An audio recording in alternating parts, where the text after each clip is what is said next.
We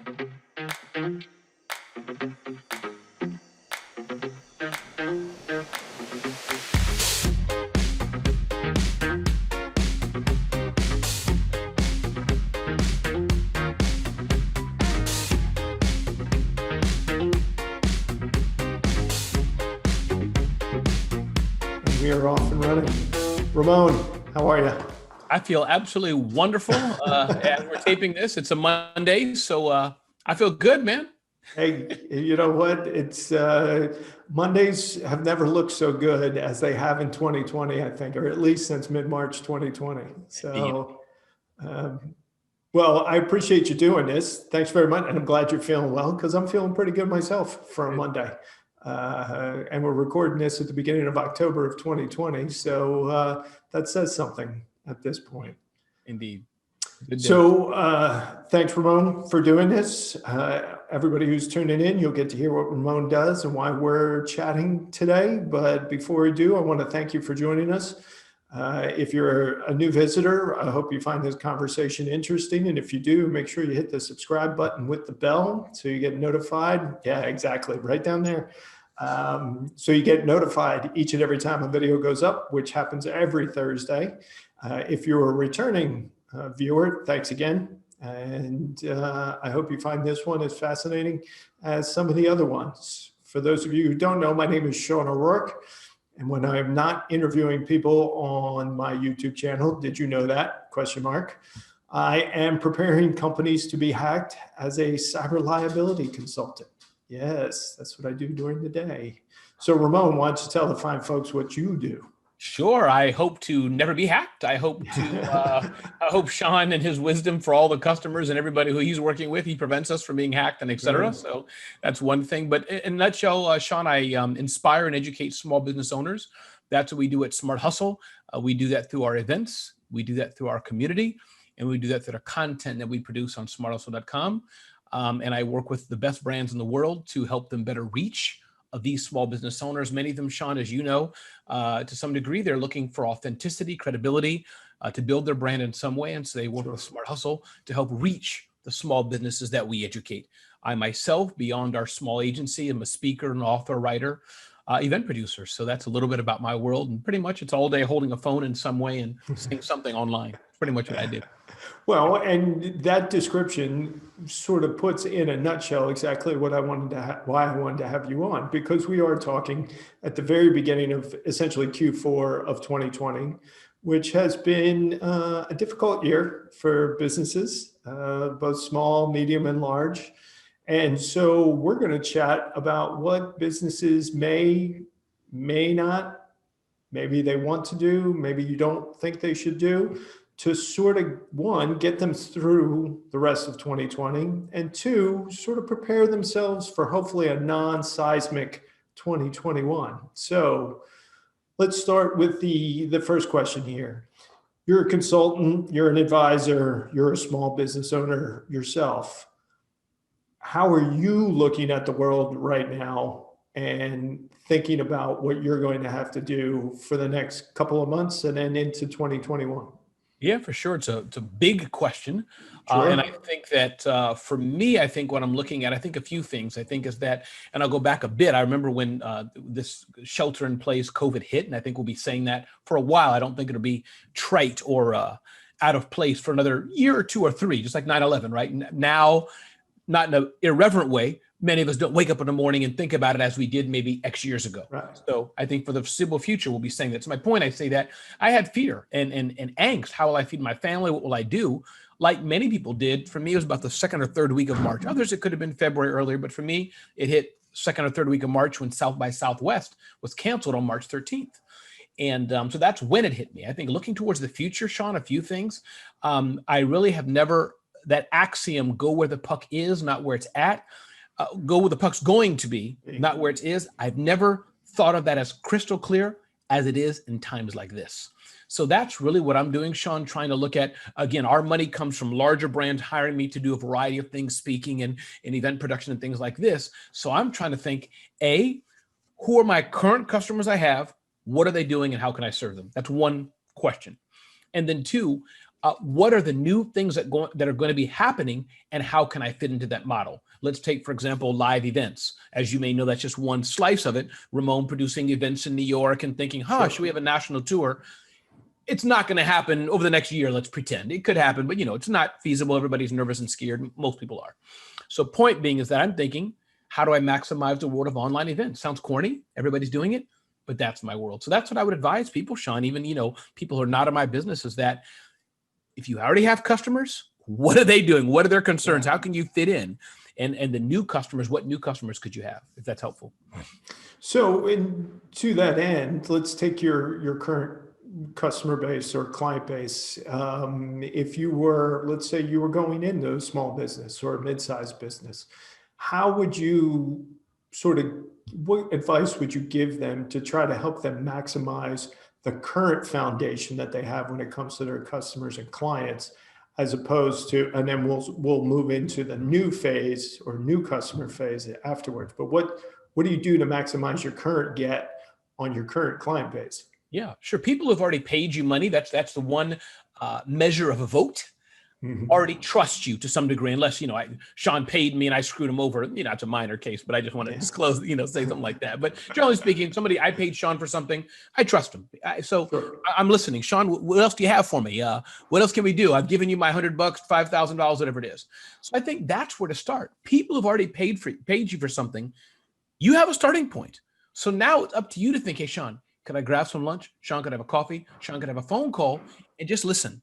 Where are you going, Sean? In this, metaphoric example, as it were. What are you going, Sean? What are you doing? How's your family? What are your concerns? Let me listen. And now maybe I can get back to Sean. Hey, Sean, you said you were thinking of shaving your head every Friday. You know what, Sean? I do that too. I shave my head every Friday in my bathroom. I have a new service, Sean, $4.99 a month. You can join me. You get what I'm saying. He trusts me. He's going to listen.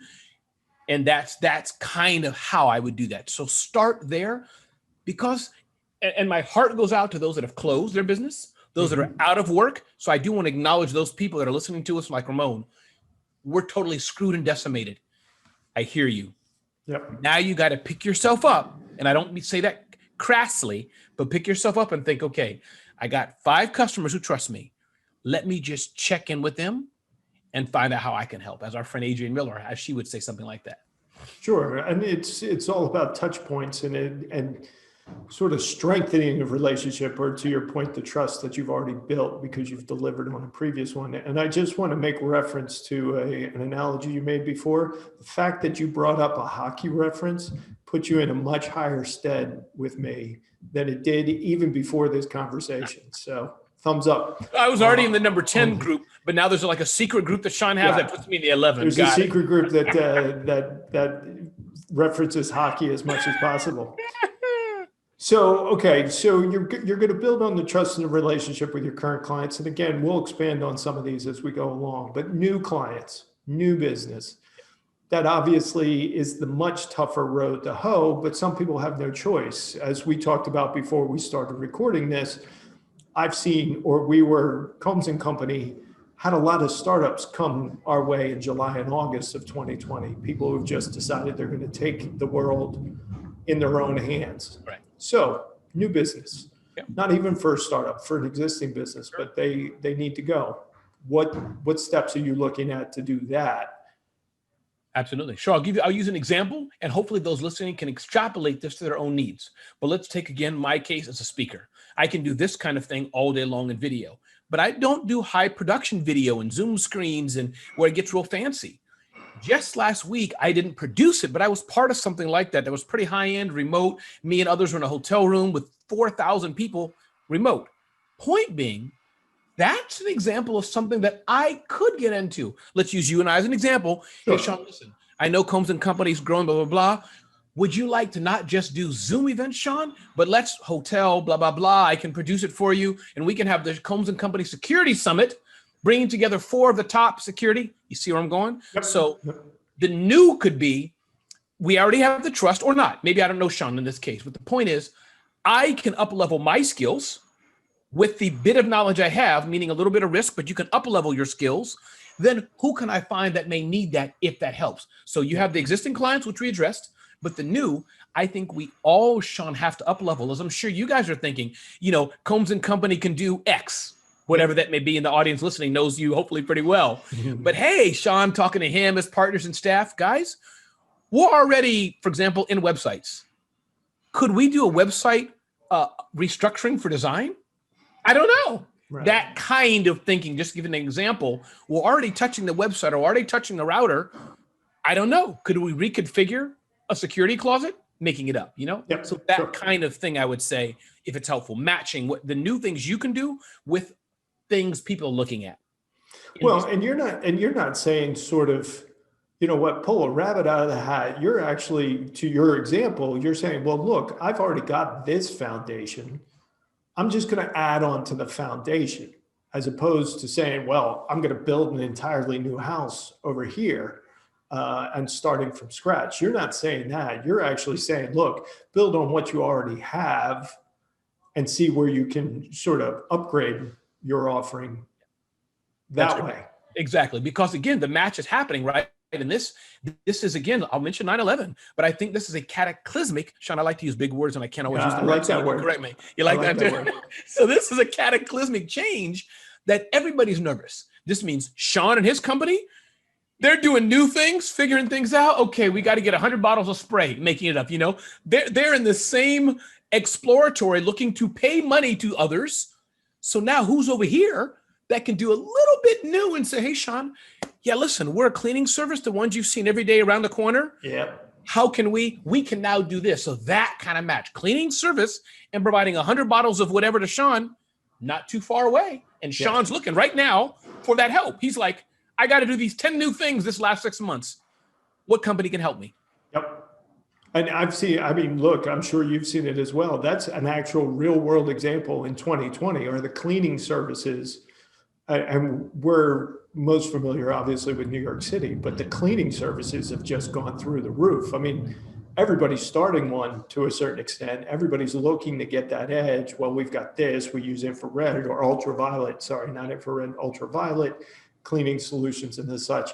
Those are, I think the established cleaning companies have a much better chance than new ones just coming in, because I would trust somebody who's already been in the game for a while versus, hey, I got in it because I saw an opportunity.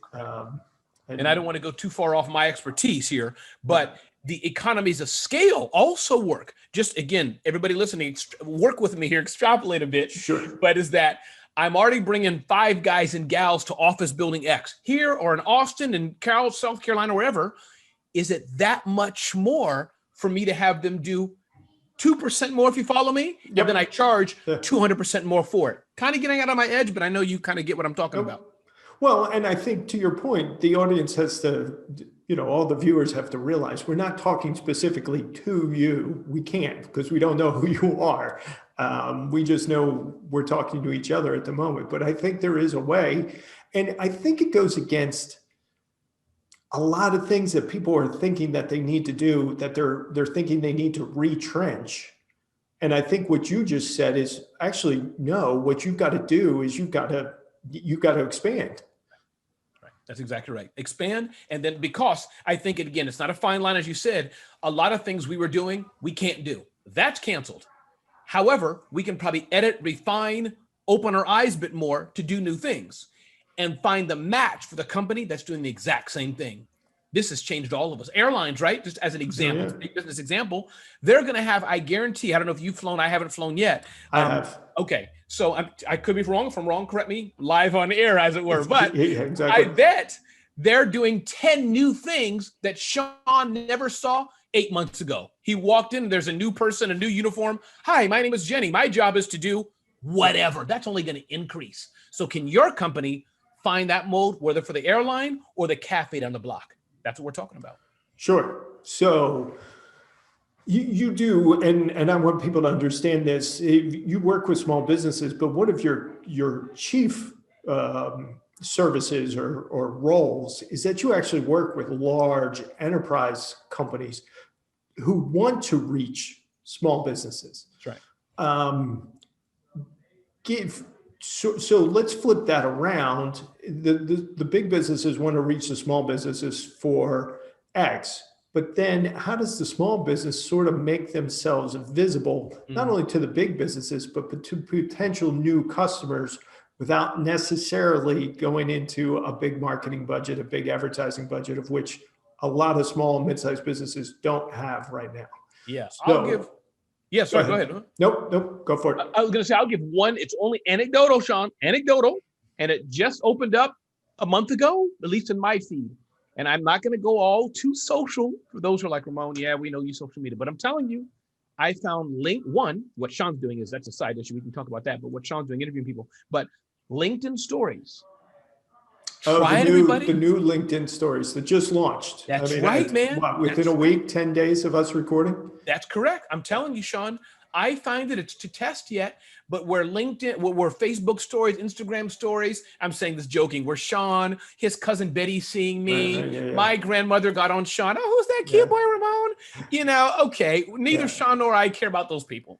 But LinkedIn stories, it's like Jermaine, head of sales in Austin. It's like, Megan, VP at Caldwell Bank, whatever. So I'm just saying it's one anecdote. And as you know, Sean, I can go all tilt on social, so I'll restrain myself. But point is... No, we're going to get there. I have that as a question. There's questions down there about social. Okay, so don't you worry. LinkedIn stories, though, for sure.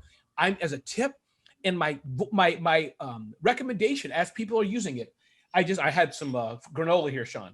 Don't do the typical Instagram. Don't do that on LinkedIn stories. That's all you have, guy. But for me, I'm testing it still. It's a serious-ish. Doesn't mean you can't have fun, but I'm respecting, for example, Sean. There's 1,000 people like Sean. He's busy. If he wanted to laugh at a meme, he'll go to Instagram. He wanted to see some dumb frat joke, he'll go to Facebook.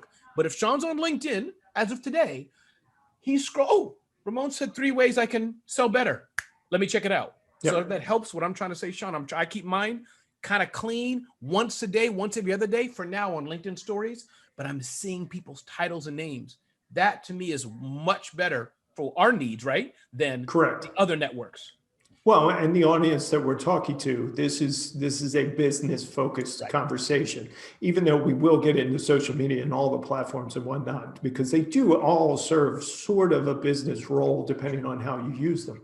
But I agree. The LinkedIn stories, I haven't started testing it. Again, as of this recording, I haven't started testing it yet, but I can see opportunities where I could to repurpose videos that I've already done, not these kind of chat videos, but sort of the 3-minute-ish ones that I can sort of cut down to maybe 30 seconds, 45 seconds and stick them up in a story. So I'm with you. I'm waiting to test that until I get a little bit more breathing room to actually figure it out. I hear you got clients to protect. So yeah, exactly. But to your point, in terms of exposure, actually, let's use that as the segue. I'll go back to the other questions. So LinkedIn is one social media, business media platform, however you want to refer to it. But then there are obviously the big ones. There's Instagram, there's Facebook, there's Twitter, there's Snapchat. I mean, I'm sure I'm missing others. Missing 50 more. Yeah, exactly. What are you telling businesses, or what are you thinking businesses should be doing? And is it dependent on the type of service and or product that they're offering? Yeah, I think it's social media is not easy, Sean. And I would kid myself. If I did some, everybody's like Gary Vee, we can all be make increased sales. It's not the case. That's just a fact. Even now as we speak, Sean, I put a post on Facebook recently. I'm going to be investing on traditional PR, CNN, Fox News, to get my face out there more on traditional stuff. Cool. So, I'm trying, like everybody else, not quite spaghetti on the wall. It's not that, but experimenting, trying and weighing things. So, but point being, social media, I think that in my book, last year, Celebrity CEO, I think that concept and why it's good for business owners, there's your brand, Combs and Company. We do what we do, insurance, cybersecurity, et cetera.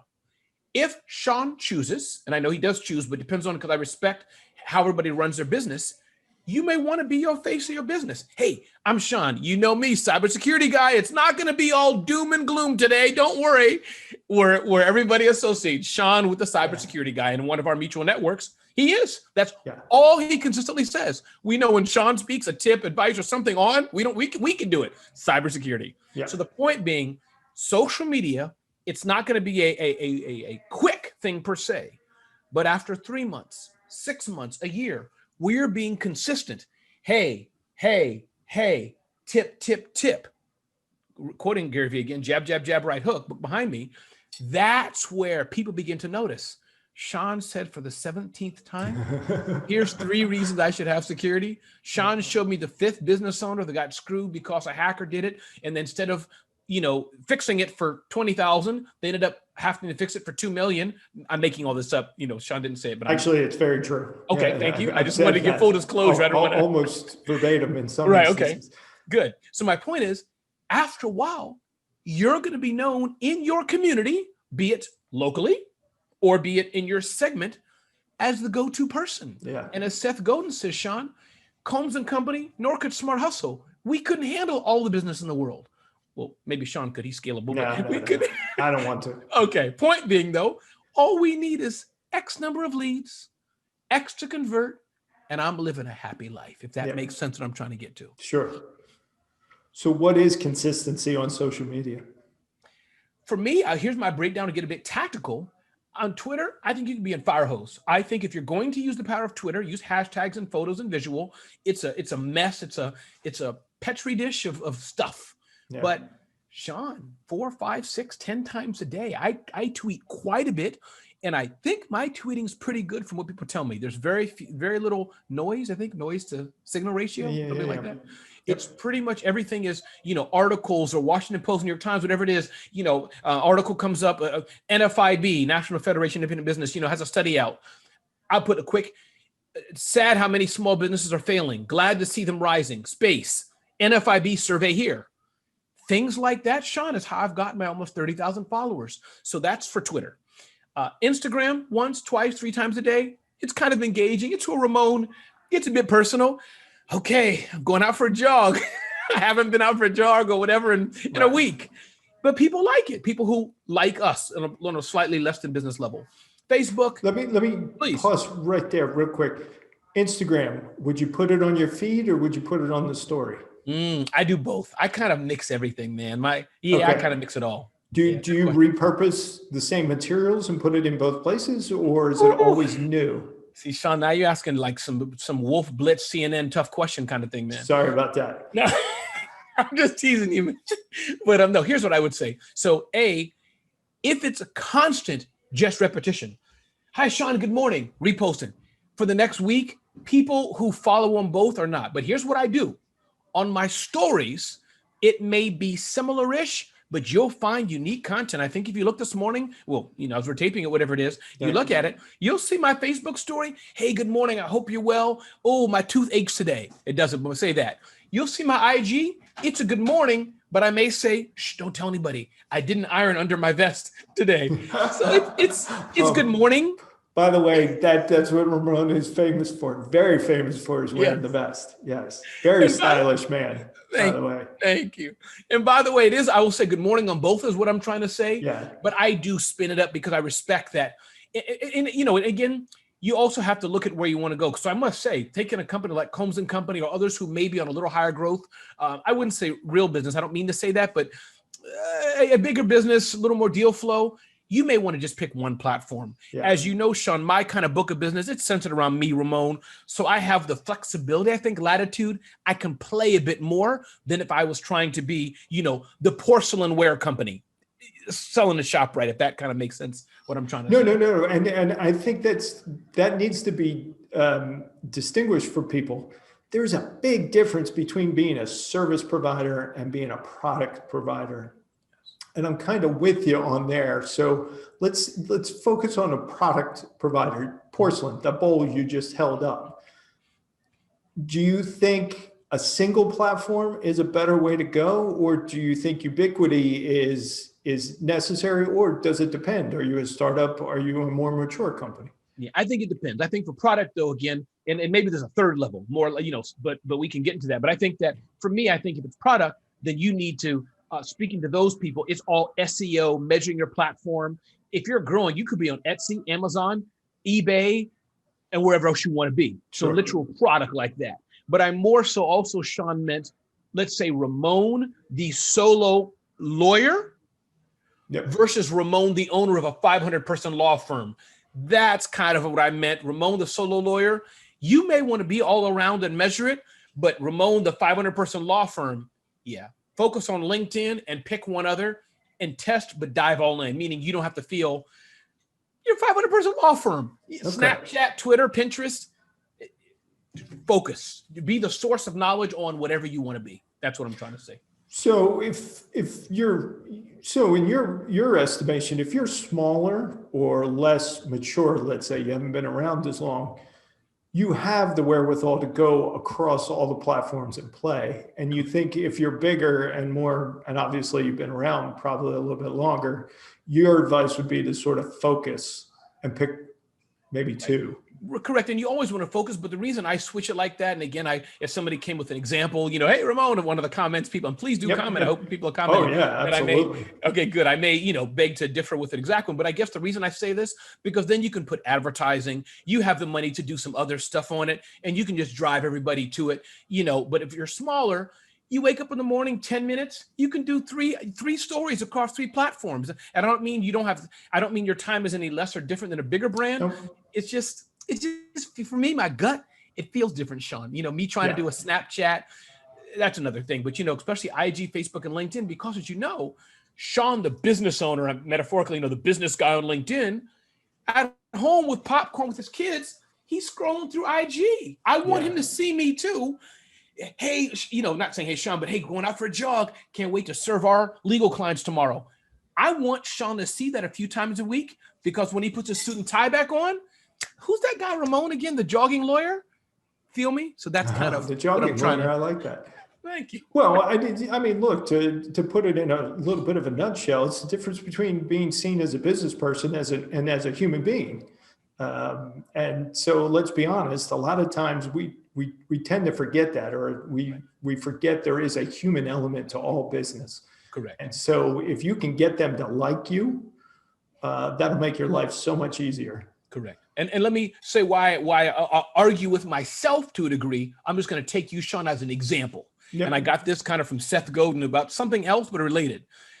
I want to assume that behind Sean is a big, powerful billion-dollar brand in some way, shape, or form if I'm going to him for insurance. Not that he's going out of his closet, like I file a claim and he's going to his top drawer. Oh, yeah, I got to give Ramon $50K. Right. So hence, there's no right way, but that's why I kind of look at what they're selling. Insurance, cybersecurity. It depends on what you're trying to. For me, my clients, Sean, I'm pretty happy with. They're hiring Ramon. I've just come to that. I'm not trying to be a $50 million Forbes or whatever they're worth business or BuzzFeed. It's just not my game. It's Ramon. I'm happy with it. So Ramon can, just to kind of repeat, but I think you said it well. But you're the brand versus that porcelain bowl maker where the bowl's got to be the brand, or maybe if they have multiple lines, whatever's underneath has to be the brand. Right. Kind of deal. And speaking of brand, I just want to clarify for everybody, because she will be watching this. Susan Combs is the face and the brand of Combs and Company. I am just a consultant within the organization. So we heard you, Susan. We heard you. Yeah. I just want to make that very clear so I don't get in trouble when she's watching this video.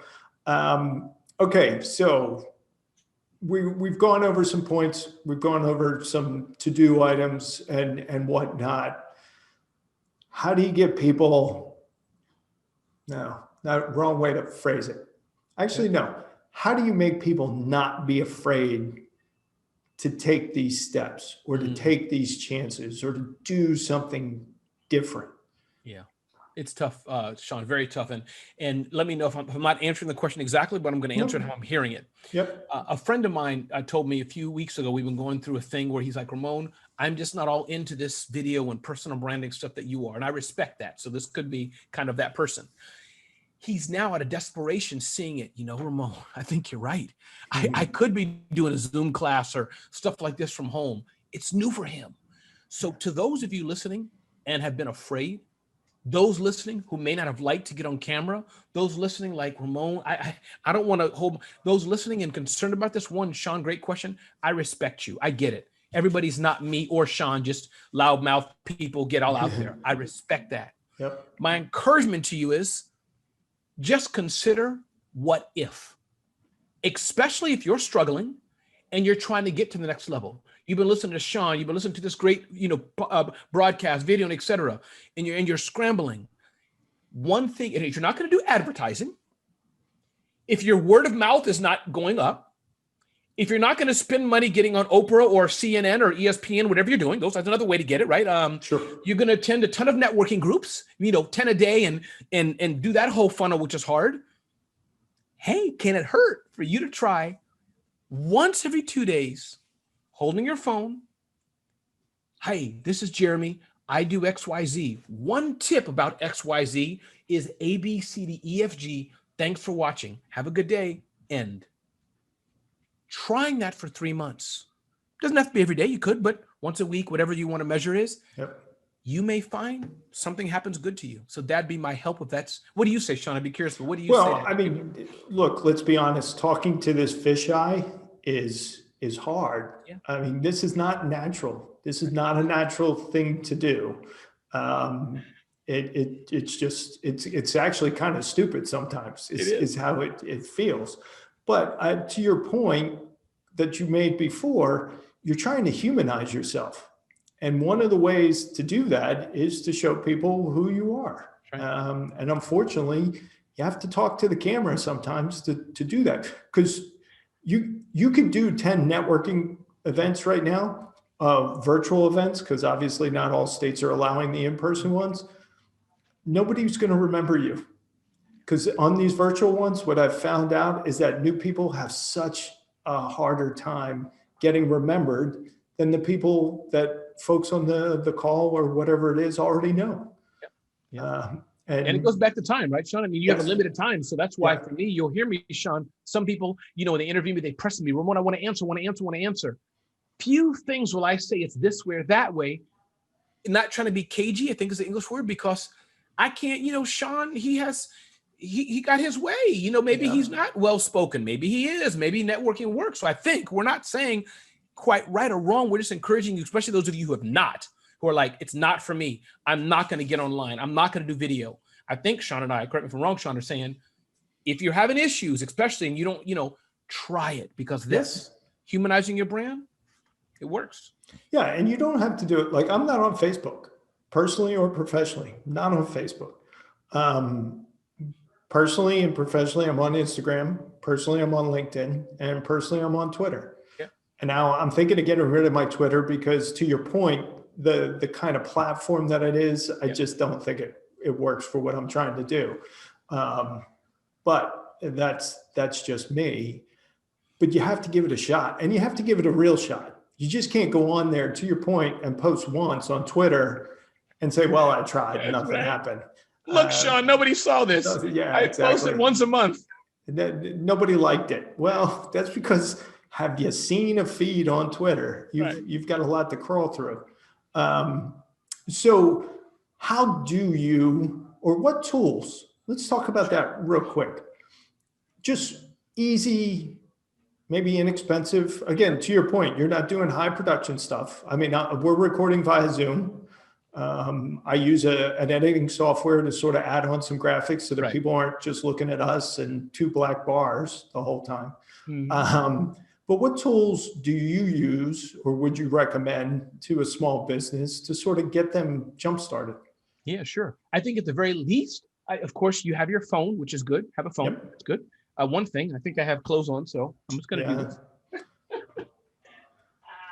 this.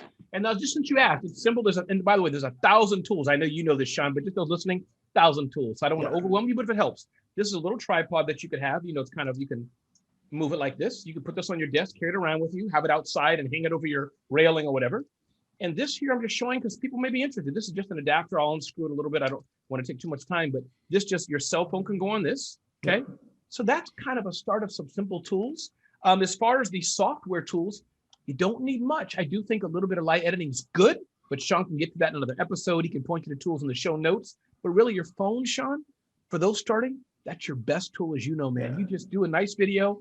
And two of the things I'll say, have good lighting. Right now, I have some lights, so I can turn this off. You see, go a little dark. You may not notice it because I have good light coming from the sun. But good lighting. I say a good camera's good. I have a Logitech Brio. I think it's good for what I need. It really captures light or whatever. And that's it. And the other thing is really, Sean, yourself. I would, if you need help with this, you're not well spoken, meaning just as good as me and Sean. We're nobody, professional, whatever. But just somebody to help you. Sean is here.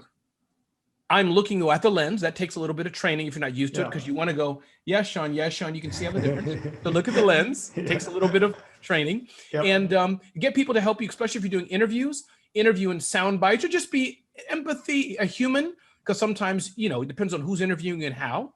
And that's it. And I say that, Sean, because I'm sure you know people, I know people, they're not good in speaking and in presence. So just with a little coaching, if you're willing, people can help sharpen or round, whatever it is, some points for those who are not so good or whatever. That's what I'd say. And I think to the phone point, don't make it perfect and don't make it long, especially in the beginning if you're not comfortable doing it. So the phone, you're only going to stare at it for 30 seconds to 60 seconds.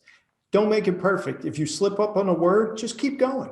That's right. You can either always record it, re-record it, or leave the slip in there to show, I got it. I'm sorry, tongue-tied, but what I meant to say is, and keep it in there. Again, the humanization of the person on that video is the important part, almost sometimes more important than the actual message that you're delivering.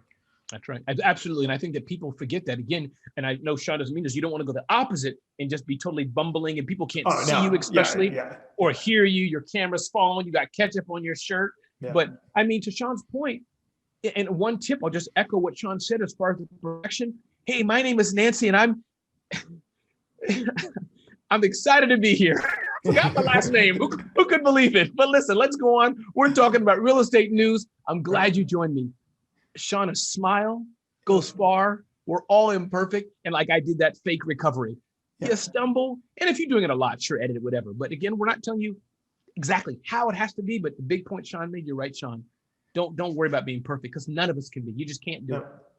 Even though Ramon comes off almost near dead on perfect on every answer and every video that you will see on there. I have been there where he's tripped up over words and what have you. I think it was just once or twice, but. And you may have been at my events, right? I don't take myself too seriously. A typo, a spelling here, I get something wrong. Yeah. Sorry. Hey, guess what? As long as the date's right, that's what matters. The date and time is the only thing that has to be right, and the location if you're actually physically going to be there. But the date and time has to be right. So to that end, if somebody comes here, and by the way, in the video description are going to be links to whatever Ramon thinks is important for you to know, above and beyond Smart Hustle, his books, and what have you. If he thinks that there are other links or other sites or other information that you may want to glean from this conversation, I'll make sure that it's in the description notes. But and I'm looking at the time, and we're at 35 minutes at the moment. So we'll probably have about 10 more minutes. So hang with us, folks. To that end, 2021, people are starting to plan. Should have started to plan a while ago, given what it is. Put on your psychologist hat, because you are a consultant. You do work with businesses on both sides of the spectrum, large and small. How are you going to help those businesses not be discouraged if things don't immediately turn around come January 1st? It's tough. And we did mention this again before we came on air. We had a conversation about this. You were just somebody just inquired about of you about putting on an event in person in June of next year. Right. Orlando, that's right. So let's say come March, it doesn't look like it's going to happen. Let's say that was a small to mid-sized business. What are you going to tell them? Yeah. And I think a few things happen, Sean. And again, we both are peers in business. So I'd love to hear your thoughts. I'm just a guy hypothesizing. Yeah, but this is your show. This is your episode. I'll take that, but I want to hear We'll have a conversation, but I want to make sure they hear you. Yeah, here's what I'd say. I think one, just to say that I think that I'll say a few things. I think you have to take care of your family and your food and immediate first. That's a given, it sounds, but to those that are just jacked up, whether you're living with your family, your mother, going in debt, I can't, there's nothing I can say to that because by God's grace could be me, so take care of yourself.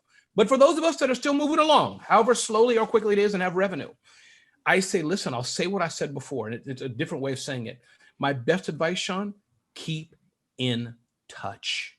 And what I mean by this is, your clients, whoever, the maker of this company, in my case, let's say I want them to be a sponsor. They said no right now because they went into business. Hey, listen, Sean at whatever movable company, just wanted to say, I'm here. How are you? Yeah, he probably knows I'm looking for a sale, whatever. So you don't want to do it slimy, just, hey, how are you? Ready for a sale? But I really mean, Sean, keeping in touch, because you said, and I'm dovetailing what you said, people forget. I am not, in this example, Sean's priority. It's not his problem to remember me. It's my problem once every two months. Once every 2 months. Could be once a month. Hey, Sean, listen, I saw this article about X. Just wanted to share it with you. Hey, Sean, I saw this thing about this. I wanted to share it with you. Sean, I realized you said your daughter is 6 years old, blah, blah, blah. Just wanted to share this with you. So, so if you get what I'm trying to say is that, and not with everybody, but hopefully people listening have some sort of CRM. There's a ton they could use. Doesn't matter which one. It could be even Google Contacts if you had to, but just be in touch, or keep in touch, Kit, with people. That's the biggest tip I could say. If I answered the question or not. Well, I mean, that's one way, but I mean, things are going to happen next year. Plans aren't going to come about. So let's talk about flexibility then. Let's use that word. How do you advise people to stay flexible? Obviously, they've had to flex during 2020, but for sure, there's a lot of, obviously, you can only keep the world locked down so long. So people are going to start coming out. But again, if it doesn't go all according to quote unquote plan, not that there is a plan for this, how would you advise people to stay flexible? Keeping in touch is one thing, but in terms of their business itself. Yeah, no, I would say a few things. One, save now, save. Increase your profit margins, reduce your expenses. Definitely keep your eye on those clients that are spending money. I don't mean to be too crass, but I am being crass. Keep your eye. You're being practical. Yes, out of the 100 people Sean said, listen, our budget's cut. Be his friend, send him a Christmas card. But beyond that, move on to the next dude who's saying, yeah, we can spend $20,000 in whatever it may be. So those are a few things I would say, Sean, this is what I'm doing. I have a database, a book of business. I keep in touch with people. And there's some who have budgets and they're still spending money. I'm focused on them in a good way. So that's my best thing, because you're right. Things are shifting. The companies who were doing, in-person events, they're now morphing to something else. So make sure you ride the wave. That's probably the best thing I could say. Ride this wave. I am so glad you said those 3 points about saving now, increasing your profit margin, and lowering your expenses where you can, because cash is king to ride out any kind of uncertainty. And I think a lot of businesses sort of forget that. So because a lot of what we just talked about is inexpensive, all the social media platforms are free. You already have your phone. That tripod didn't cost you a fortune. Those lights didn't cost you a fortune. All it costs you is a little bit of time in terms of figuring out what you want people to know and how to get them on the social media platform. And believe me, I go to other people when I can't figure out. I still stink at putting up Instagram stories. I always have to go to somebody else to help me. Wait, remind me, what do I do again? How do I get it up there? In what format do I have to have it? Right. So I think a lot of the advice that you've given is actually free advice. Yeah. And because Sean, it doesn't cost anything. Can I mention one more thing, Sean? Oh, absolutely. Yeah, thanks. I know time is short, but thanks for listening, everybody. I was on the phone with a senior executive. Let me pause there because I don't want to give too much away. But and Sean didn't ask me to say this, but they said one of the biggest challenges they see for small business, totally separate than anything we've talked about, but it's something Sean knows intimately, very well, is that because of COVID, because we're all remote working, because we're all, sending invoices and receipts and purchase orders and authorizations for payment, all this stuff, hackers are going, and Sean can correct me more than anything on this, but hackers are going up the wazoo. Like there's a frenzy. So going back to things to do, and I know y'all trust us, but I'm just saying full disclosure. Sean did like Ramon give us a plug. He doesn't even know I'm saying this. But you need to talk to people like Sean, talk to Sean, because hackers are on increase. So I was in there because Sean can go on for that, talk about this for hours. But I beg you, get your security, get your IT, get your house, especially those of you, that are growing a bit. You have 5 employees, 10, a little bigger than one person. When I don't know, Mary Z sends you a request for authorization to PayPal and it's 3 a.m. and you click that link and, oh, Mary Z, not Mary P. Well, you know know what fault. I'm saying, Sean. Yeah. Well, I think what you're saying is that, look, just because we're all at home doesn't mean the rules of the game have changed. You still got to be smart and you still got to be practical about it. The same comes for running your business and sort of growing your business. I love that you've talked about, I mean, this really went above and beyond what I thought we were going to talk about, because everything you did talk about has no investment to a certain extent, except for your time. Right. And I think at this point, there's nothing better for businesses to survive themselves than saying, okay, I'm going to take the time to figure out how to survive. And the psychology of it is all a matter of individual at this point. So we're within the range of feasibility for right now that usually I've tried to keep the videos to, but I'm going to give you the last word before I thank us and sort of send us out. So if you want to close it out on anything, sure. Everybody's waiting on bated breath. Just wanted to say the one final piece of Ramon wisdom. Yeah, I'll just say, Sean, first, I really mean this. Thanks for being here. Thanks for being a long-time business friend, associate, as it were. We've known each other for many, many years. And I just encourage people, it's going to get tough.